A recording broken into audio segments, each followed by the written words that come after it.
Welcome back to the 380th Knowledge Seekers Workshop here today. Mr. Kesh, are you ready to continue and take some questions? Ready, willing, and able, yes. Can you hear me? Yes, indeed. We have two hands up here already, and allow them to speak. We have Ike first, and R. Thomas after that. Before we start this session, let me explain to you. The work of the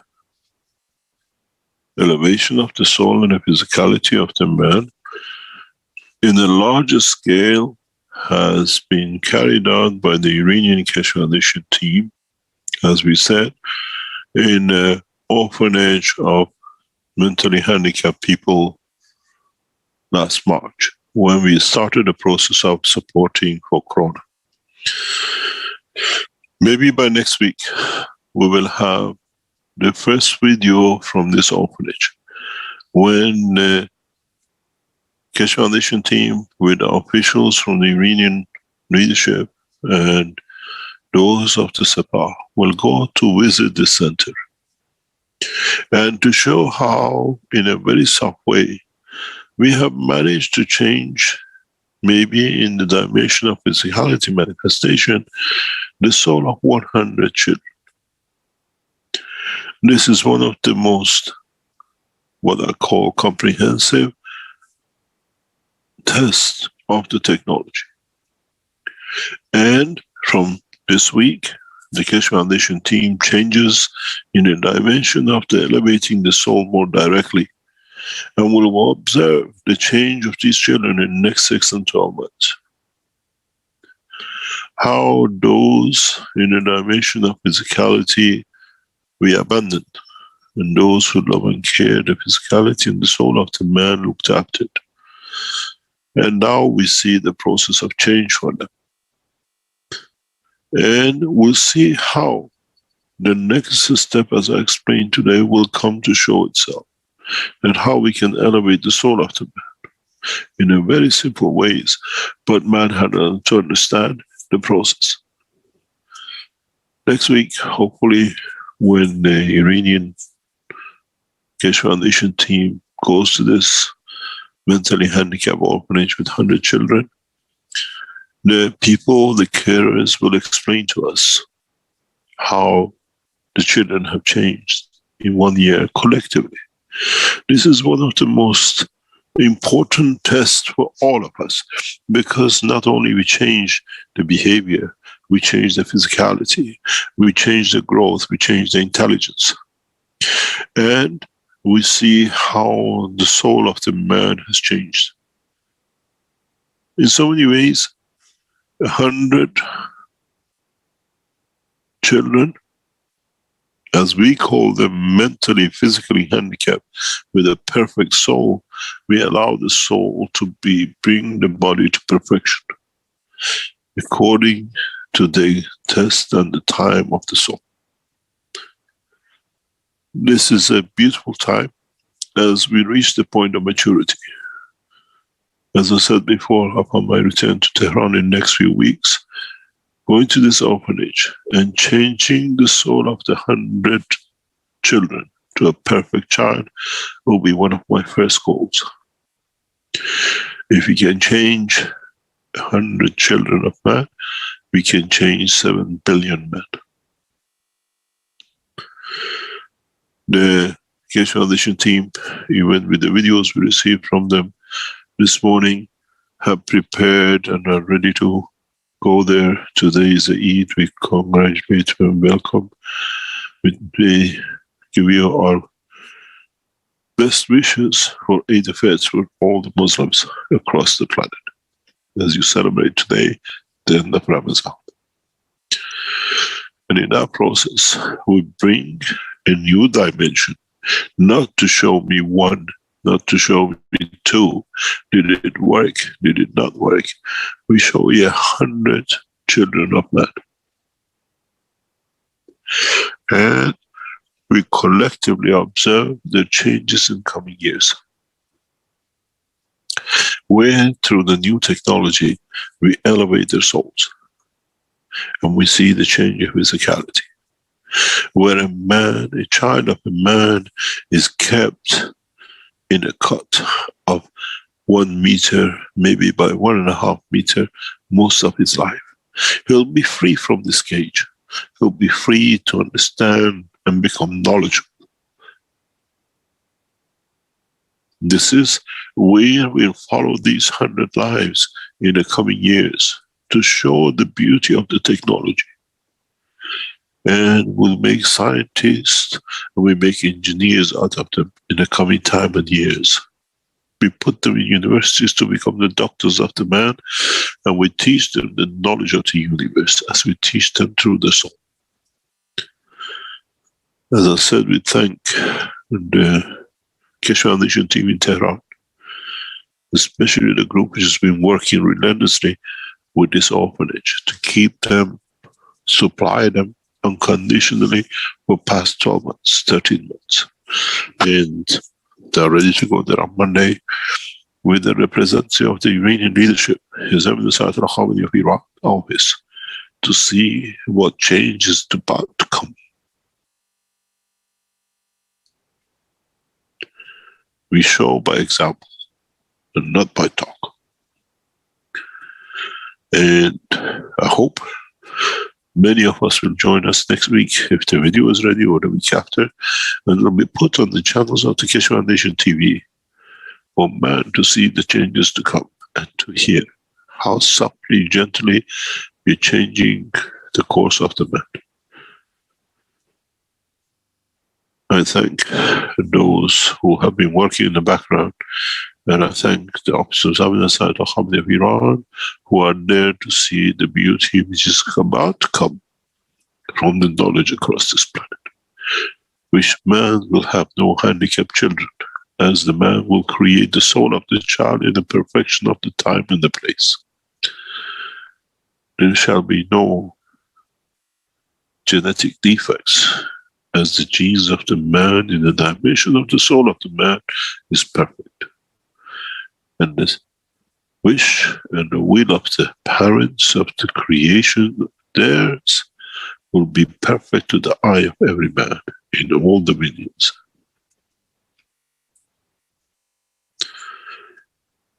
Go ahead, please. I'll just let me mention first that coincidentally in the testimonials meeting on Monday, we had a testimonial from a woman that was suffering for over 20 years with mental and emotional problems, and she had an emotionally challenged offspring as well.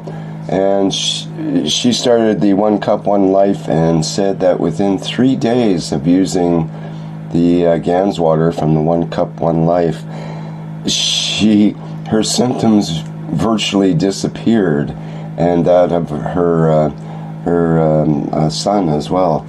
So that was quite amazing, and it's a good coincidence with what you spoke of there, Mr. Keshe. Congratulations on that end.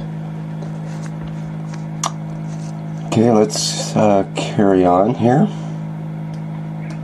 Good morning, Mr. Keshe. Appreciate your teachings. I have 2 questions. First one of the diagrams you have the man, the woman, and in the box, and then in the soul child. You said mankind cannot make a mistake, and you said if you try to break the bond between man, woman, and the soul child, one will pay dearly. But then you said again, once you create a soul, the physicality has no presence. Then my question is, how then are we able to break that bond if we can't make a mistake? I think you're crossing lines in different ways. When a child is created not by the physicality, but through the soul, in a dimension of the womb of the mother, will then have a dimension and a dominion that its physicality will be decided by the wish of the creators and by the soul of the created.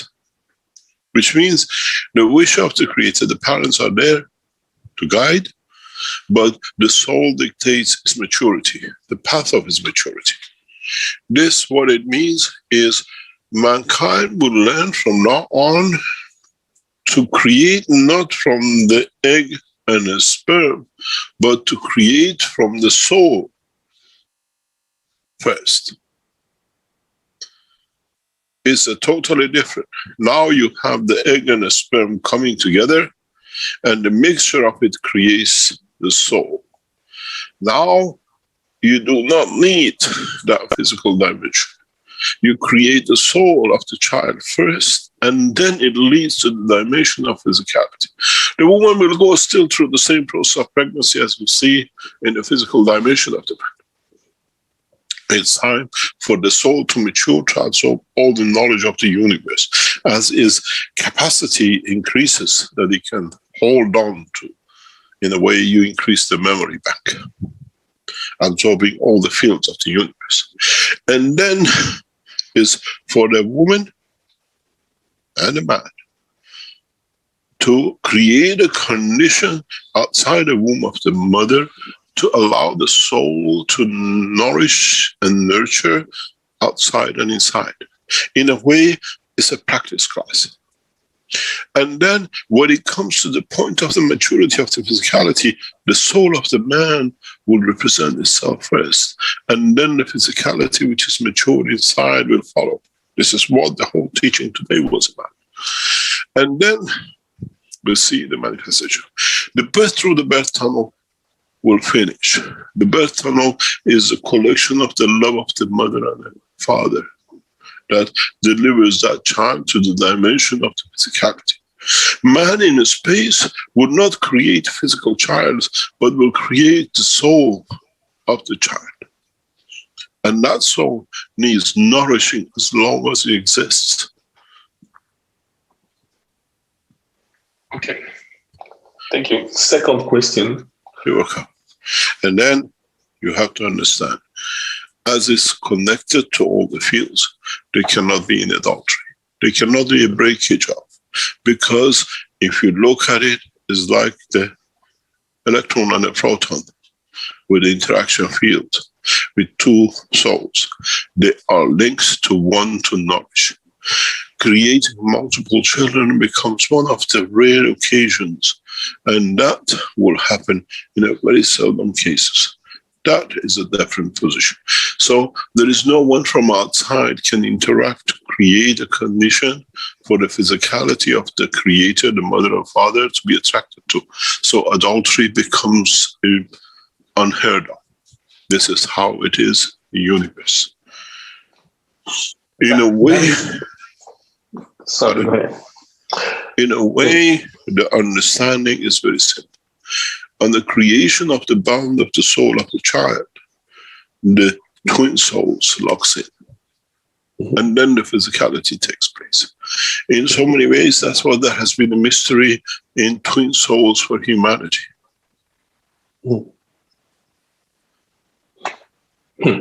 That leads to my question, my second question. So there can only be one soul child. In a way, bringing up one soul child takes a lifetime of the two souls to create perfection. It's a flower that it needs attending to day and night. In a way, you've seen the birds. They have one chick in the nest, and forever they fly the two to nourish that. And that's how it becomes the work of the soul of the man. Nourishing a perfect soul takes a soul's lifetime. Now, what did you say about the multiple children? It becomes a rare occasion. There is a lot of understanding. it needs dedication and acceptance by the soul which is created. It's very rare.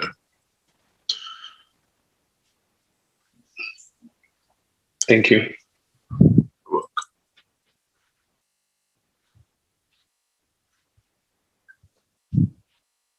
You don't see what we see now in Palestine, Jews with 20 children and the Palestinians with 20 to see who can produce more.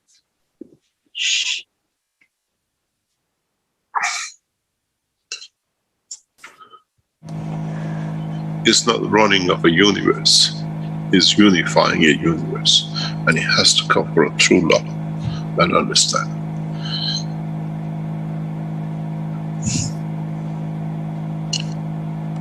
This is the only way the soul of mankind will interact with the soul of the other creatures of the universe to create the next generation of universal community. In the dimension of physicality, you cannot do. The acidity, the alkalineness, the composition of the materials of the two does not match. But in the level of the soul of the man and the soul of the creation and the created, it's all the same field.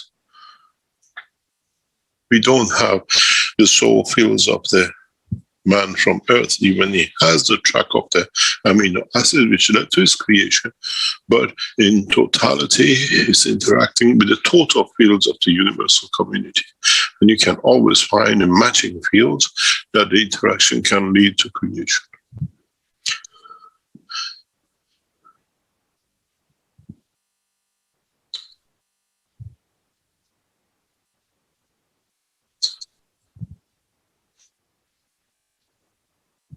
Any other question?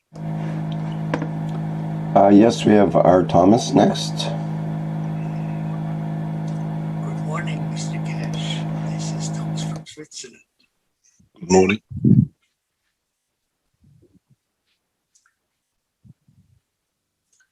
I cannot hear you. Hello? Can you speak a bit louder or come closer to the microphone? Yes, I try. Is it better now? A little bit? A little bit? Yep. I think you need that Swiss chocolate which comes from Ghana.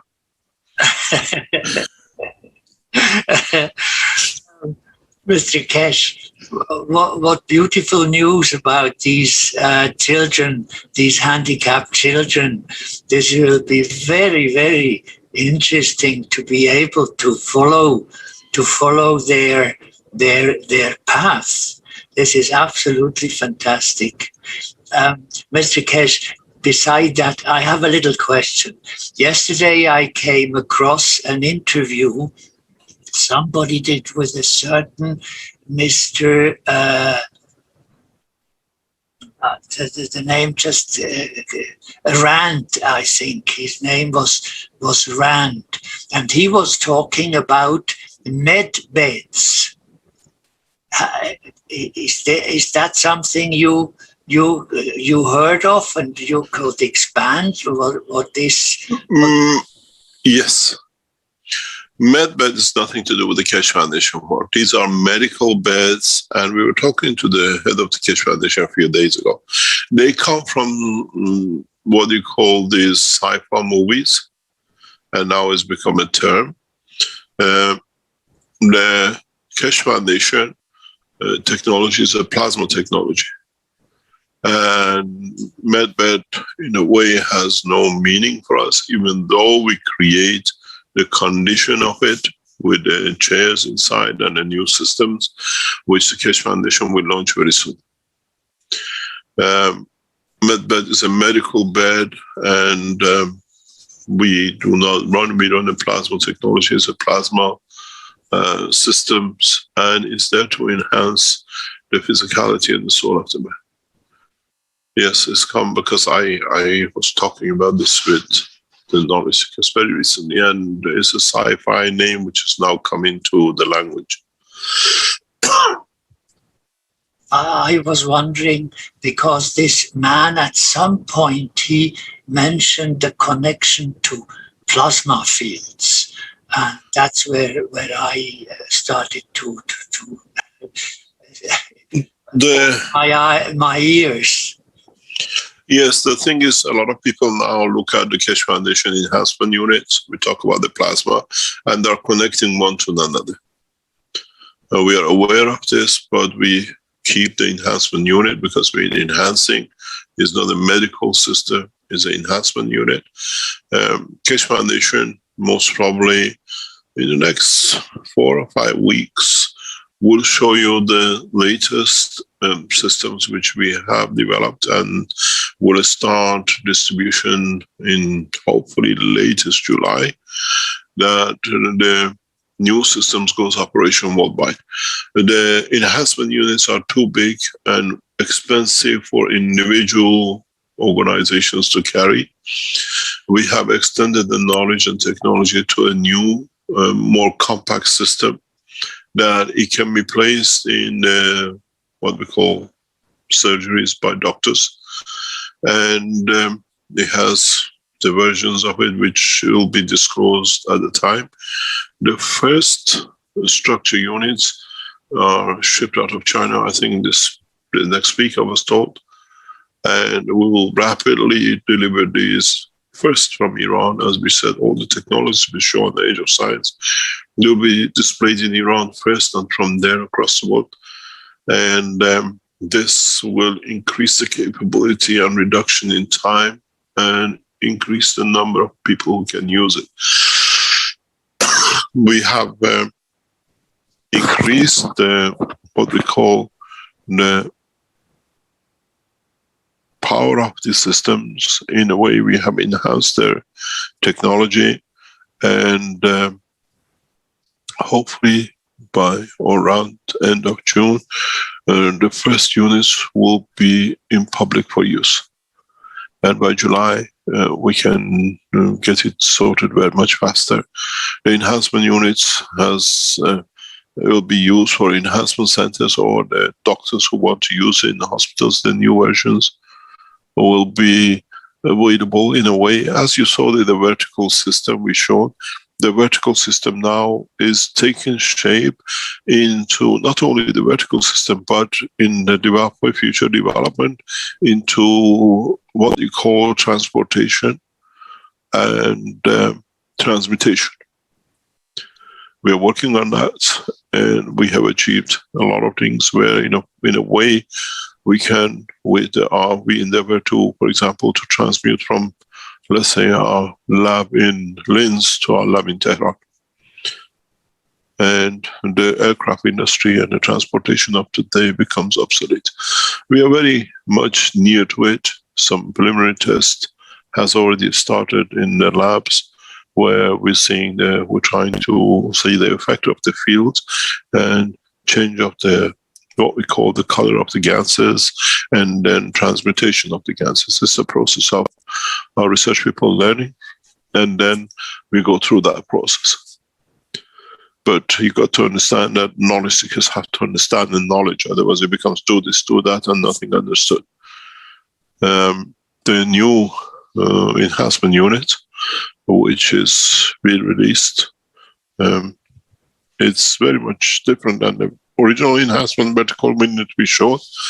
Will give that condition that by developing it further, we are bringing in transmutation and transportation of the man from one position to another. In a way, you don't need to be in, let's say, Zurich, and you want to go to Tehran, is milliseconds. We have completed this knowledge. Now we're in a test process. Wonderful. You're welcome. Thank you very much. Thank you, Mr. Keshe. And we have Ginger up next with a microphone open there and a hand up. Go ahead, Ginger. Good morning. Good morning here. It's about 3:49. Where are you, please? Could you explain to us who you are? Yes, where sir. you're calling from? Yes, I'm originally from, I moved from Texas here to Ecuador. So I'm in Chalobamba, Ecuador. Yep. Nice to hear from you. Thank you. Thank you. And thank you for, it's so overwhelming and such joy to be able to come alongside as a knowledge seeker. And meanwhile, dear sir, how do we protect ourselves and our beloveds and our little pets from intentional ill will, harmful dark forces, entities, energies here on Earth, and then shifting into outer space and the other dimensions? The dark entities and forces only exist in your brain. In the universal community, we don't have a wrong intention. It does not exist. In a way, you are open to the forces of the balanced forces of the universe. And, speaking about dark forces is what man has created to put fear amongst the man. You have to understand why. What's the reason such a field has been accepted by the soul or by the entity? Nobody puts a gun on the head of a dog to change unless you have reached the soul of it and the dog understands this is how he has to be. These terminologies is created by man to control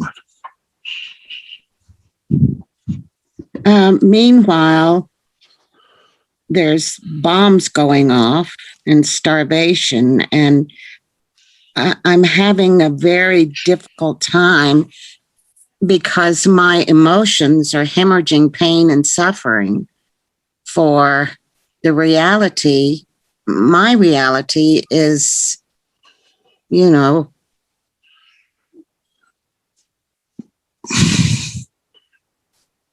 is observing. Yes, we are observing. This has been the part of the habit of the man for centuries. And it takes time to change. If we change it, it goes back on again. I was talking to one of our, what we call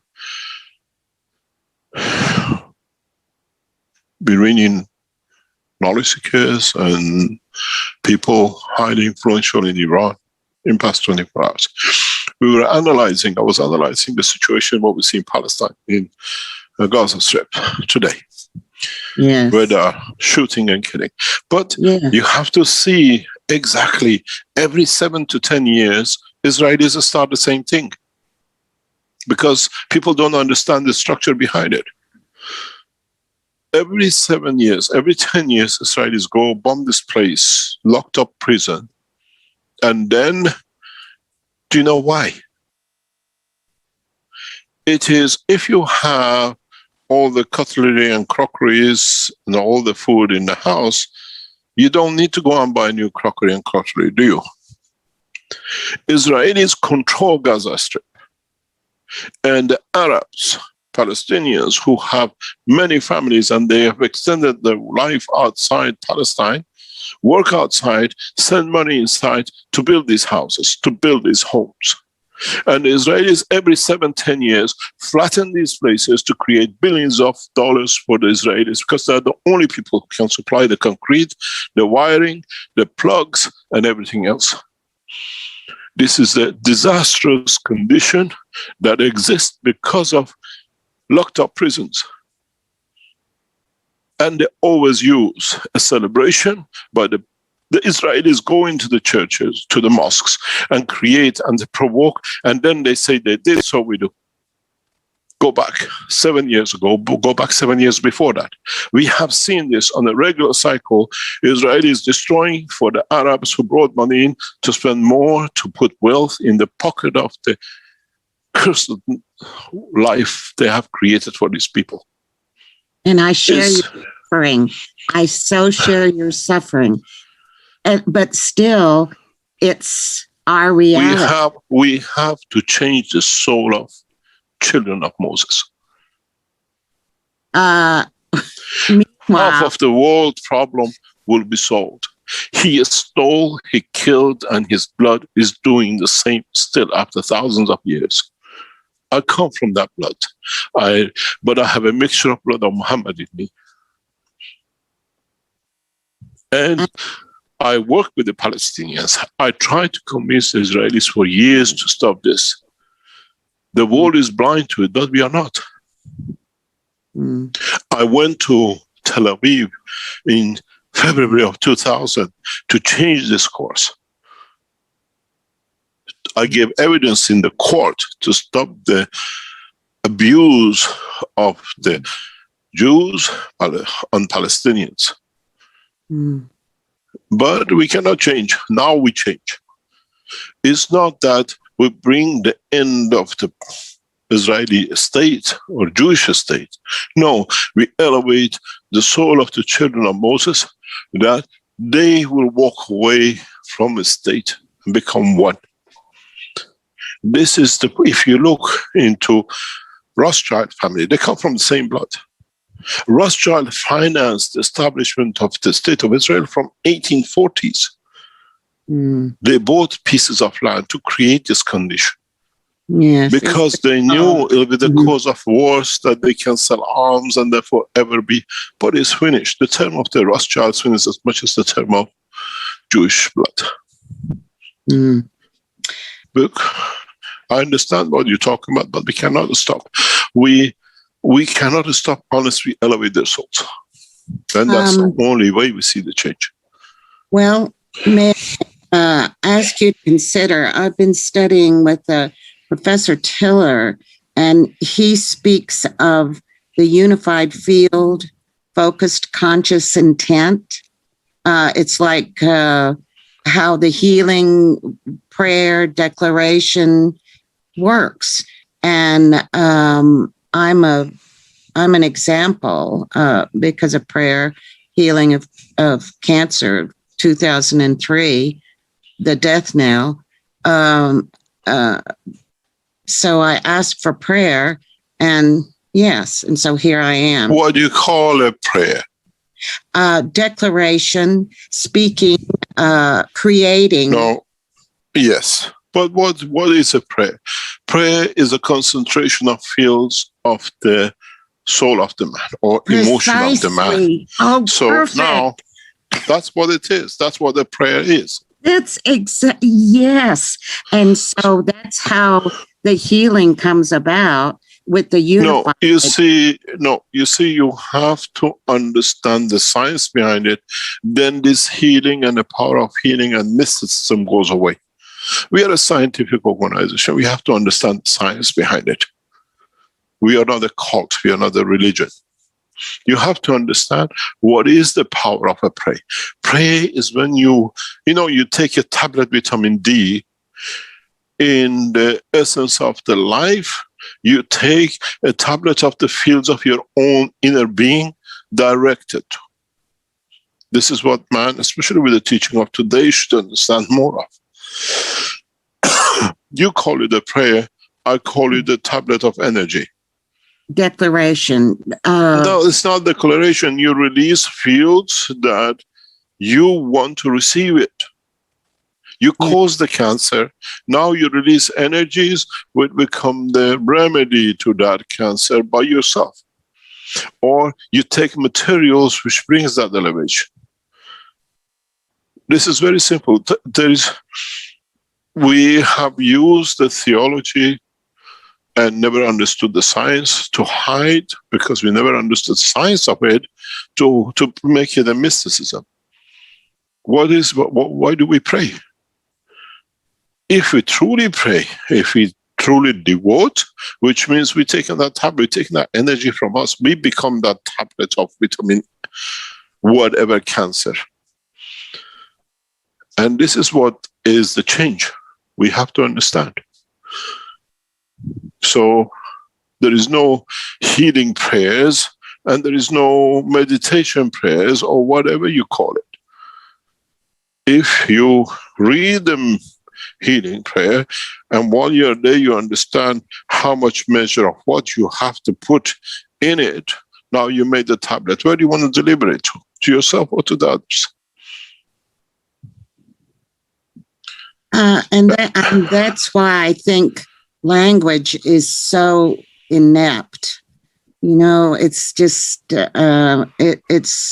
it's hard to for my words to be shifted into the understanding, because it's essentially. Can I ask you a question? Have you ever fallen in love at your age?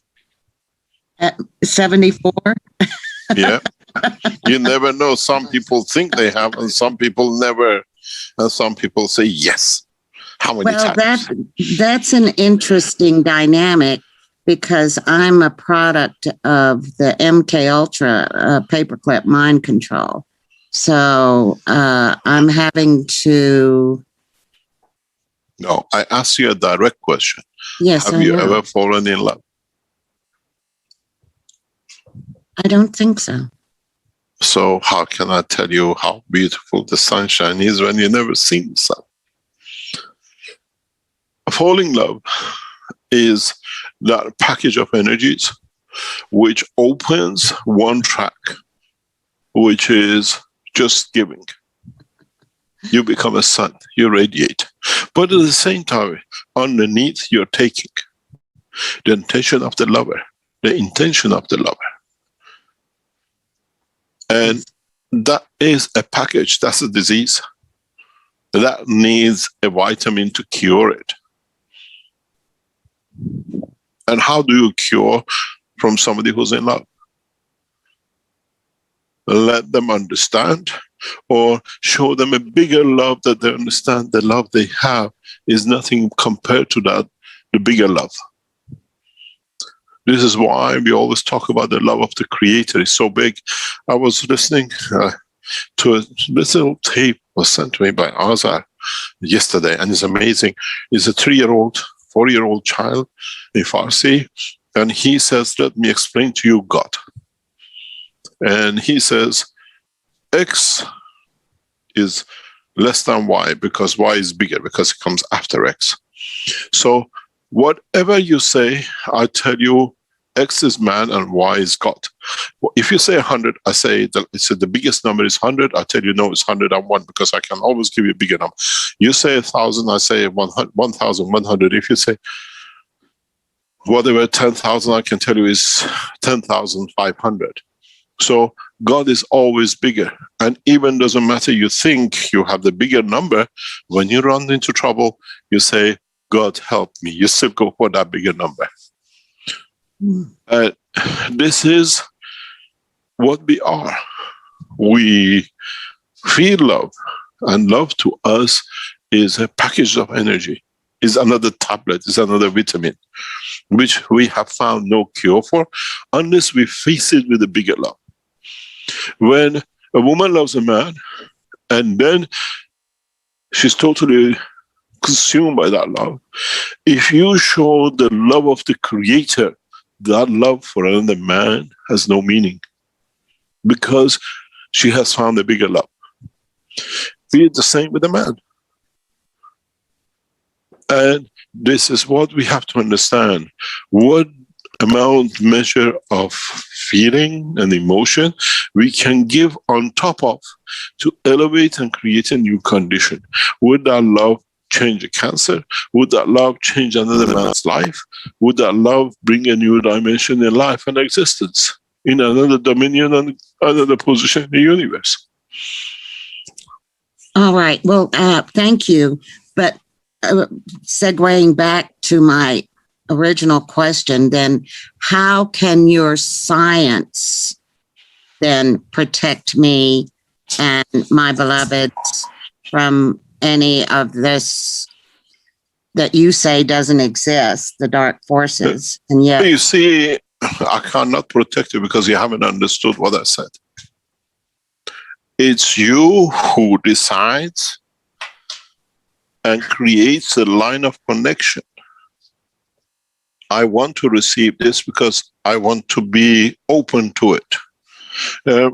we had a very beautiful situation when we were in Ghana. You've never seen more superstitious people than Ghanaian. And we had a strange condition. I went into the garden walking, and I found a lock key, a padlock, locked. I thought, that's so strange. And then I found another one. I thought, how do these people, why do they throw their locks into the house, into the garden? I showed it to our driver. He said, this is the biggest curse. This is a bad lock. This is this and that. I spoke with the brother of Benjamin. And I said to him, what is this? He said, if you believe in it, it will touch you. If you don't believe in it, it's just another piece of metal on the land. And he said, I don't believe in it. It doesn't touch me because I don't make connection to it. I didn't say this to the driver. I said to him, what do you do with this when you have this? He said, there's a tradition, there's a special ritual you have to do. I said, I want to see the ritual. He said, no, Mr. Keshe, I cannot show you this. This is too bad. I said, I want to understand the culture.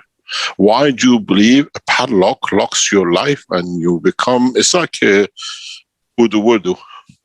He said, but I cannot do that. I cannot show you. I said, I want to see. I'm a knowledge seeker. He said, but you won't be offended. He said, but I'll take you to a point, but you cannot come any further. I said, okay, we go to a point. He drove around the city and he stopped. I said, where is this? He said, I'm going to get rid of the lock. I said, what are you going to do? Where are you going? He said, I cannot tell you this. I said, so I'm coming with you. He said, no, sit in the car, I tell you.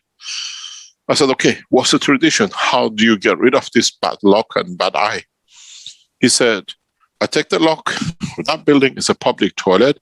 I have to urinate on it and then throw it in the toilet.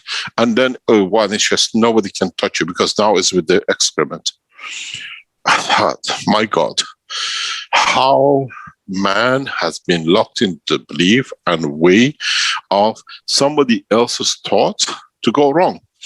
And then when he came back into God, says, Mr. Keshe is finished. We have no more bad luck. No bad evil eyes on us. And he made me laugh. Nowadays, anybody says to me, I said, do you know where the toilet is? You understand? Yes. And, but you have to look, but you have to look on the other side of the belief. When you walk the bridges of Western Europe, you see lovers lock a padlock on the bridge. How many bridges you passed around Europe that I think the weight of the padlocks on the bridge is more than the weight of the bridge itself. You understand? Yes. Why do we lock a padlock in the name of the love and we give a key? Each lover carries one key. Yes. Yeah? So it's a way of believing. It's the same padlock. Most probably one went to Africa and one came to Europe. One is a sign of bad luck when you lock it, and one is a sign of love. And then finally, just to the final question, I guess, is then why, with your efforts to stop what you perceive as Israeli aggression, why were they not successful? We need the time. I told you, you have to change the totality. It's not just you have to go back into the culture. Islam is in a way an offspring of Judaism, Christianity, if you understand the background to it. And the claim to it has been there for a long time. The fight is over a mosque in Jerusalem, where Muhammad opened the first soul of his to the Creator. The Mosque of Aqsa, that's what it is. He was a merchant who, by traveling between Mecca and Medina and Palestine, saw these people believing in nothing. where in Mecca and Medina they were still worshipping statues. The time between Mecca and Medina and Palestine, when he was a merchant and he was working for Khadija, and then he became her husband, where he was a trustee as a merchant, he saw the nothingness of belief and a statue of belief. And few travels up and down between Mecca, Medina and Palestine is where he came to him. He can take this message of Creator, the God, to his people, that they don't need to worship a statue. And this is why that place is holy. So in a way, by seeing the Christians, seeing the Jews, he came to understand that there's more than what he was brought up to believe in the stones and whatever. And now we have this conflict. In a way, the process of Jews were not there. Jews were there originally, they were banished, and then they came back, and they should have learned from their process of banishment to be correct, to be kind. They took the reverse position of it. And they went for atrocities beyond. Jewish community should have learned what the Hitler did to them. What happened to them in West Europe should have become kind, should have known that the wealth can run away at any time. It's the love of the man which stays. But they took the direction of the wealth because it's the habit of the Jews.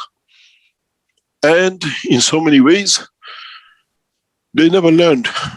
And for this reason, now we elevate their souls, that there will be no land for the soul as the soul of the man, as the dominion of the universe. It's no use trying to stop the wars, because there are people who sell, and the pleasures of whatever they have, or the leadership of whatever they have. This is part of the process we're trying to change. And in a very short time, we change. I have put a proposal to the Americans, and the same to the Europeans, and is on the table with the Iranian leadership, that the 5+1 to become 5+2. The 5+1, by the Second World War order, Germans could have never been in anything to do with nuclear. Why are they at the 6th member on the 5 as a nuclear negotiation team, where by rights they have no need, they have no rights to be nuclear. So they have used the economical power force of Germany into the 5+1 to put pressure on Iran. So I want to bring the Palestinians and the Israelis as 5+2. That allows us to solve the situation with the Middle East as part of the science and technology development. Anyway, we are walking away from 5+1 negotiation in the coming time. Because you can fight on crumbs, as I said before, and the nuclear doesn't exist, but it's open. What you wanted, now we open the doors, you come and we teach you, because we have a much stronger and more powerful technology, and we share it with the Chinese and the Russians. Americans want to come in. The 5+1 will collapse on the transformation of the knowledge and technology in exchange for peace. One of the reasons I returned to Iran is this, the new cornerstones, what we call of negotiation. We walk away from 5+1 because we don't believe in it, because first of all, we are a peaceful nation. I have requested the Emissary of Khomeini of Iran to be the first signatory into the Keshe Foundation peace document, which means we commit Iran to peace, so we have no wars. We don't need to create nuclear wars. Instead of fighting, we leave it for them to fight the crumbs. We develop a new technology and science with the scientists from China, Russia, Iran, United States, India, and Brazil. And in that process, we change the condition. It's no use looking at what's happening into strips of Gaza today, because I watched it many times. I suffered with the Palestinians, and I listened to my cousins in New York. They say this is wrong, but how can we stop? The problem is, I have cousins on the Jewish side, and I have a blood on the other side. Either way, we lose. the understanding is to change the position. You cannot keep on fighting and discussing. You cannot discuss things with the people who don't understand. The problem with the Jewish state is the arrogance of the power which they don't have, and the condition they know they're so fragile with what they have. My biggest fear is that when we open these negotiations and we reach true peace in Middle East, the Palestinians don't do the stupidity that the Israelis done to them for past decades. They become gracious enough to forgive, but not to forget, and to establish a true state of Palestine, with both Jewish and Israelis to be the one. We're getting to that point. You have to, when you look at the new news broadcast and look at the news 5 years ago, now you see Palestinians under arm with the Israeli police officers together. Before, it was not allowed for the Palestinians to be in the Israeli army. The situation has changed because there are just about a fraction more Palestinians than the Jews in the state of Israel. The balance has changed, and you cannot have half of your nation not protecting the nation, if you understand. So the Jewish state is changing. Now we know the Netanyahu, who has been refused to establish a cabinet because he failed to, and he's got 2,000 fraud cases on him in the court. So we have to see the new Israeli Prime Minister, which is going under 2 or 3 weeks to establish the new government, how he will enter peace negotiations with Iran on a 5+2 and away from this mayhem. We have, this is something which a lot of people don't understand, and the Iranians cannot explain this, and the Arabs cannot explain this to the world. The Islamic world have no problem with the Jewish religion and with Jewish people. They have a problem with the state of Zionist of Israel, which sees itself superior than the others. This is where the problem sits. You got to realize that the Palestine was there, a religion, Judaism came out of it. So Jews, original Jews, are Palestinians.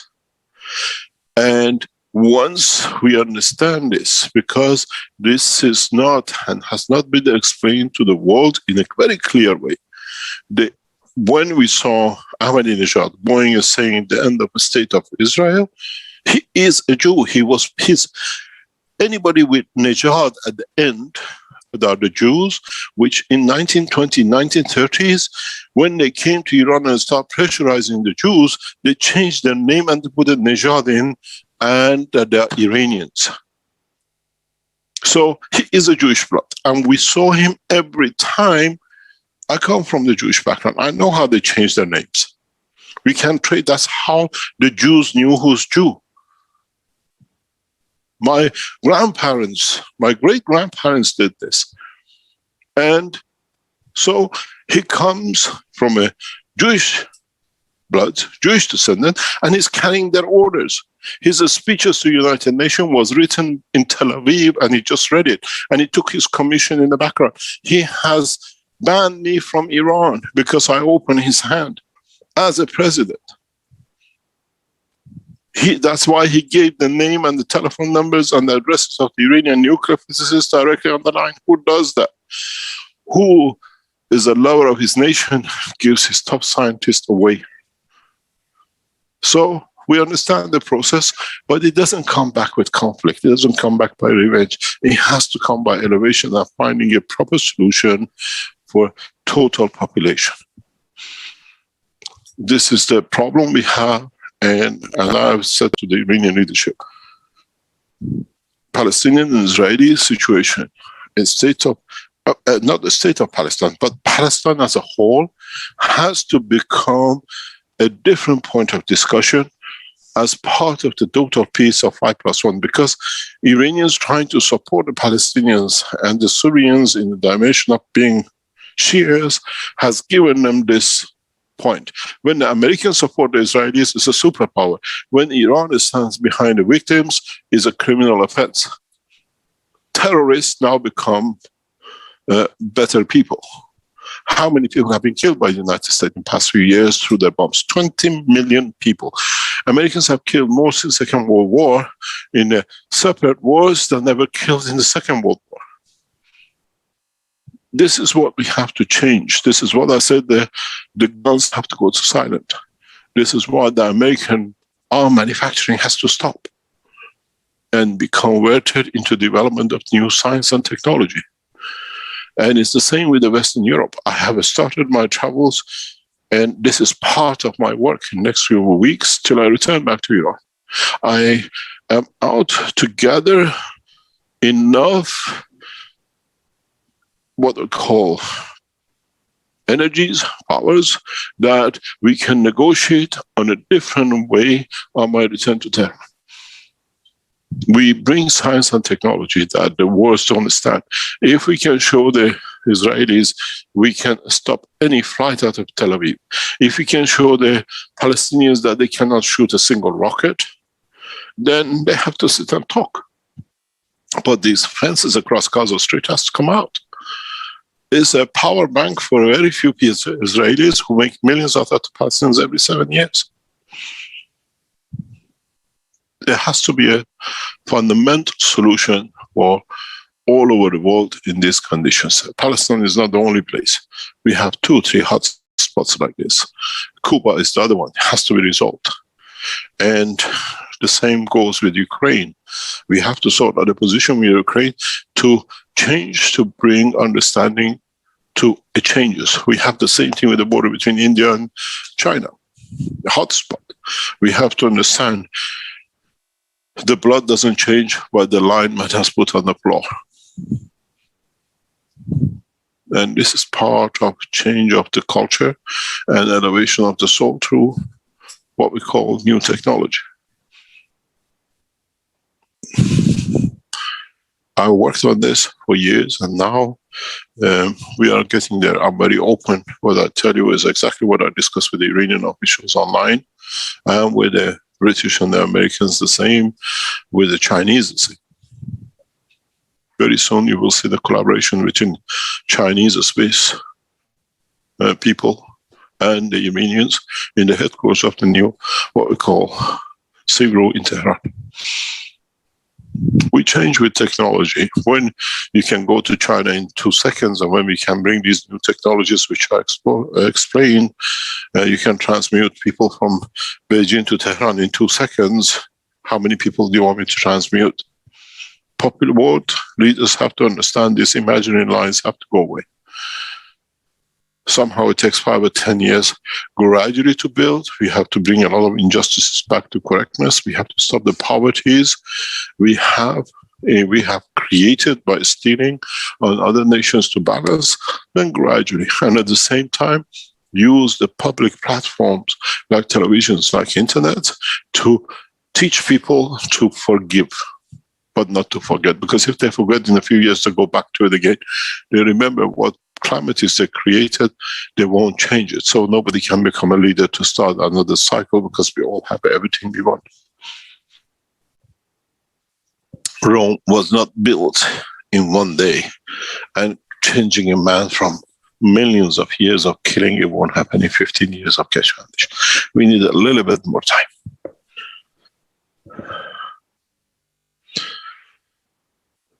Any other question?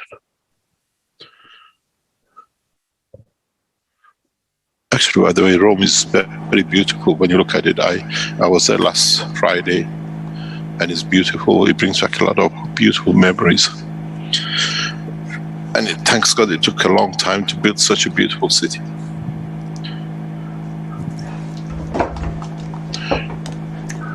Okay, thank you, Mr. Kesh, and thank you, Ginger. Thank you very much.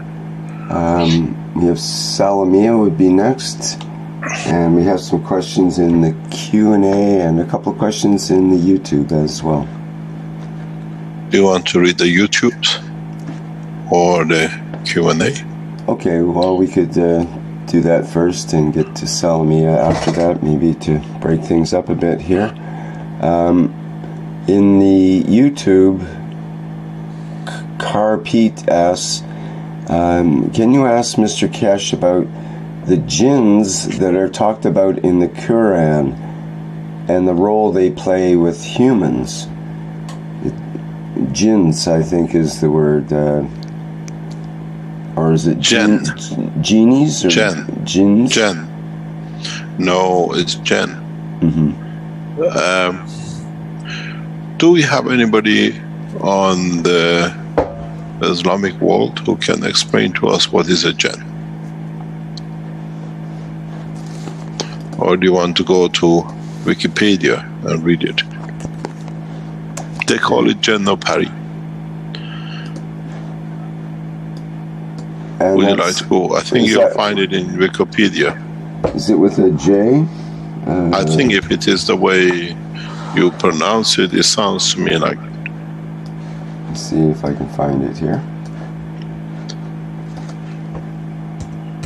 We call it jinn in the Quran, if I'm correct, is wrongdoers or evil forces, if I'm correct. If he's referring to this word. It's also anywhere around. These are the people who know this. Azar has her hand up here. We can let her talk, and she might be able to sort it out. I can't find the right spelling. Good morning. You come from city of Qom, the center of Islamic religion. Yes, so good morning. You should know it. Good morning. Anyway, Good morning, Mr. Keshe. Good morning, everyone. Yes, because when I was growing up, jinn is what my grandmother used to say. Like, for example, she used to say, when you wake up in the morning, and if a bad thought comes to your mind, it means jinn is putting that thought to deviate you from Creator. So you don't grab on that thought. If it's a bad thought, you don't grab on that thought and you move away from it. Because jinn every morning comes to fish and to drive you. And then what they say in Quran, they say when the man was created, one of the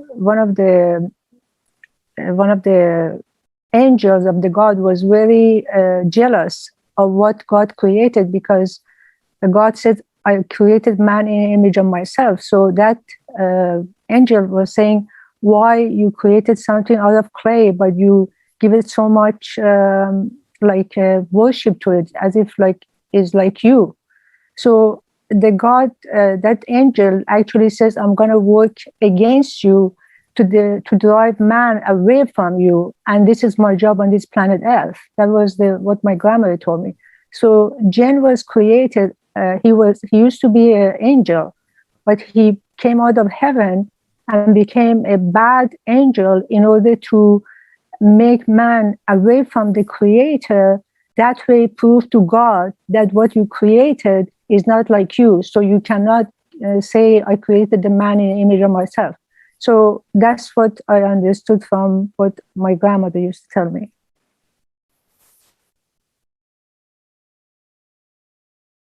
Quite a long entry here, actually, in Wikipedia with jinn, and it talks about. It's not Jim. It's jinn. Well, it's mentioned here. Jinn is Arabic or Romanized as Dijin, jinn, or anglicized as genie. The broader meaning of spirit or demon, depending on source. And it mentions they're not innately evil nor innately good. Islam acknowledged spirits from other religions and was able to adapt spirits from other religions during its expansion. And it's not strictly an Islamic belief. They may represent several pagan beliefs integrated into Islam. So it's But it is like this, because there are some people, this is what I heard from my cousin, there are some people in Rome, for example, if you ask for something, like you have a wish, you say, I want to have this, or you ask for something really big. So the jinn can come appear to you and they can help you with that, but in return, they want something from you. So the intention is as I understood it from many people I heard, is never good. So they're not angels. They're opposite of angels. They want to deviate man from the Creator. So they were always on the opposite of the Creator, fighting to drive man to the opposite side. So my cousin was telling me, if you have a wish that's really very, very strong, that you want something in material world, the jinn can come appear to you and they can make your wish happen. But in return, you have to give something back to them, which is not of good. It means you have to drive yourself to their intention. Right. Well, it mentions that they are held responsible for misfortune, possession, and diseases. However, the jinn are sometimes supportive and benevolent. So just because they're supportive and benevolent doesn't mean they don't want something in return as well, I suppose. Yeah, so... You see, when God created the man, the God bowed to the man, and that was really bothered that angel, which was jinn.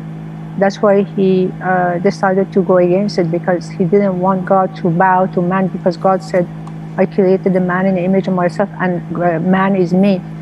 And that angel didn't like it. Yeah, but he didn't bow to the man. He granted the wishes of the man. The two different things. Yes, Mr. Cash. Oh, God never bows to no one. Mr. Cash, while my microphone is open, I want to tell you about that question that Ginger had about what entity is. I think what you're saying is, as a field, if I can add to it, when you create a thought of something else exists, actually you create that. When she says there's bad entities, she creates that field, because that's exactly what we call the jinn. The back end of the thoughts. Yeah, exactly. It's the same thing, because in the duality, when we come to the world of planet Earth, you can create anything you want. It's the same thing with the jinn too. If you say it, you can create it. Even it can come to you as an entity. If you wish it, you can create anything. If you wish it, you can create it. Yeah. Okay, can you read that question, please? I think we answered the guy in Wikipedia.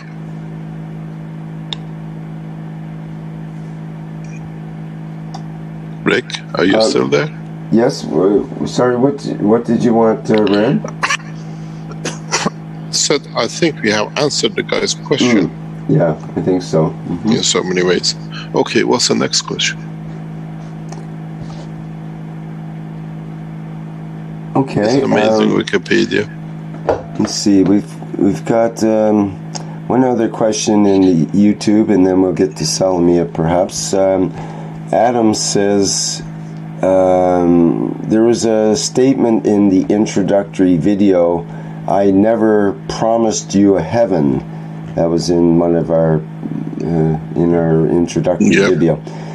Now he asks, now what is heaven and the eternal life in relation to life in the universe or unicos? Heaven is, as I explained in the beginning of the teaching of today, is nearness to knowledge of the Creator, which is limitless. And in a way, when we wish it and it's sincere enough, we reach it. I explained this too in a different way. You wish something, and a few days later, or sometimes later, or immediately happens. Or you receive your wish, or something you thought about manifests itself in one way or another to confirm or satisfy your wish. What is this? You can do the same. If you wish with the sincerity, the knowledge of the Creator, you'll receive it. You'll be enlightened. You wish for a car, something happens, you receive a car.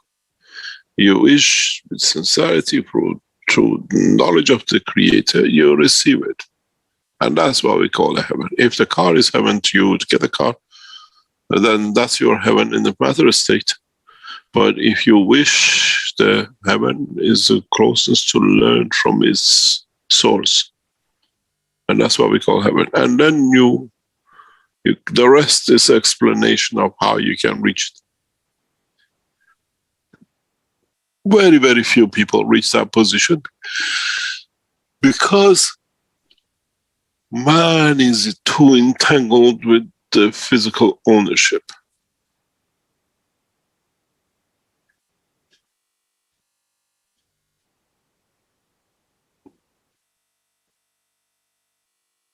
What's the next question?